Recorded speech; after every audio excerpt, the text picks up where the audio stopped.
ایک عقلمند ہرن اور بزدل شیر۔ پہاڑ کے چاروں طرف ایک گھنا جنگل تھا۔ جنگل میں کئی طرح کے جانور رہتے تھے۔ ایک ہرن اپنے دو جوانوں کے ساتھ گھاس اور پتے کھا رہا تھا۔ جوان خوشی خوشی پھرتے پھرتے یہاں ہرن اس کے چاہنے والوں کے پیچھے آ گیا۔ نوجوان ایک غار میں داخل ہوئے۔ ہرن خوفزدہ تھا۔ یہ شیر کا غار تھا۔ پوری غار میں مردہ جانوروں کی ہڈیاں تھیں۔ خوش قسمتی سے شیر اس وقت غار کے اندر نہیں تھا۔ ہرن اپنے جوانوں کو غار سے باہر لے جانے کی کوشش کر رہا تھا۔ اس وقت اس نے ایک تیز چیخ سنائی دی۔ اس نے فاصلے پر شیر کو دیکھا۔ شیر غار کی طرف آ رہا تھا۔ غار سے باہر جانا اب خطرناک تھا۔ وہ ایک منصوبہ سوچتی ہے۔ شیر غار کے قریب آ چکا تھا۔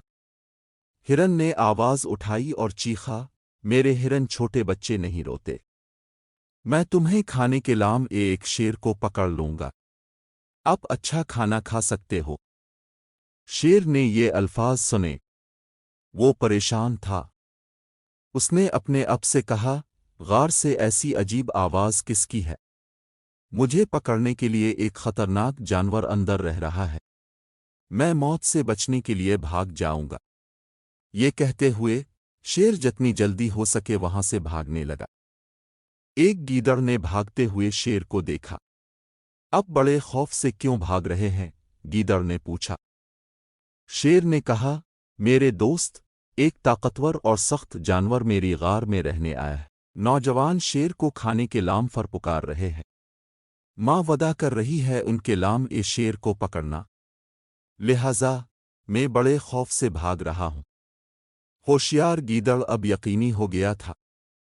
شیر بزدل تھا۔ اس نے شیر سے کہا، خوفزدہ نہ ہوں۔ کوئی جانور شیر سے تیز مضبوط نہیں ہے۔ آئیے ہم مل کر اس کا پتہ لگائیں۔ لیکن شیر نے کہا، میں موقع نہیں لینا چاہتا ہوں۔ اب بھاگ سکتے ہیں۔ میں مرنے کے لیے تنہا رہ جاؤں گا۔ تو میں آپ کے ساتھ نہیں آؤں گا۔ گیدڑ نے کہا، مجھ پر اعتماد کرو۔ ہمیں اپنے دم ایک ساتھ مل کر بتائیں۔ تب میں آپ کو چھوڑ نہیں پاؤں گا۔ شیر اس تجویز پر راضی نہیں ہوا۔ گیدڑ نے اپنی دم ایک گرہ میں باندھ دی۔ اب وہ ایک ساتھ غار کی طرف چل پڑے۔ ہرن نے گانٹھ اور شیر کو ایک ساتھ ہوتے ہوئے دیکھا۔ اس نے پھر آواز اٹھائی۔ اس نے غار کے اندر کھڑے اپنے بچوں کی طرف چیخا، میرے پیارے بچوں، اب دیکھو گیدڑ نے ہمارے لیے ایک شیر کو پکڑا ہے۔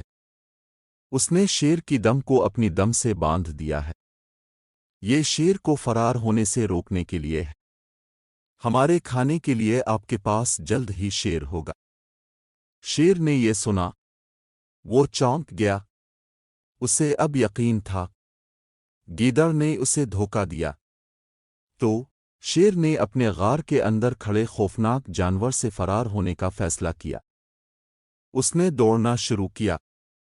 وہ گیدڑ کے بارے میں بھول گیا تھا۔ اس نے گیدڑ کو پتھروں اور کانٹوں کے اوپر گھسیٹا۔ پاگل فرار میں گیدڑ دو پتھروں کے درمیان پکڑا گیا۔ شیر نے اپنی پوری طاقت سے کھینچا۔ اس کی دم کٹ گئی۔ اس واقعے میں گانٹھ مارا گیا تھا۔ دم سے کم شیر جنگل کے کسی اور حصے کی طرف بھاگا۔ ہرن اور اس کے جوان شیر کے غار سے چلے گئے۔ وہ اپنے ریوڑ میں بحفاظت شامل ہو گئے۔ ذہانت اور ذہانت کی موجودگی خطرناک حالات سے بچ سکتی ہے۔